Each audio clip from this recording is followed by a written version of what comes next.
बिस्मिल्लाहिर्रहमानिर्रहीम। अस्सलाम वालेकुम व्यूअर्स एक नई वीडियो के साथ हाजिर हूँ अपने channel life in Europe blogs में।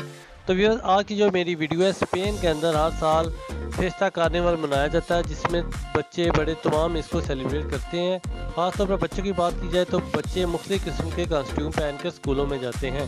तो कुछ मैंने पिक्चर लिए हैं जो मैं आपके साथ शेयर करता हूँ। उम्मीद करता हूँ कि ये मेरी वीडियो आपको ज़रूर पसंद आएगी। कमेंट्स कीजिएगा, लाइक कीजिएगा और शेयर कीजिएगा और सब्सक्राइब कीजिएगा मेरे चैनल को। तो चलिए वीडियो शुरू करते हैं।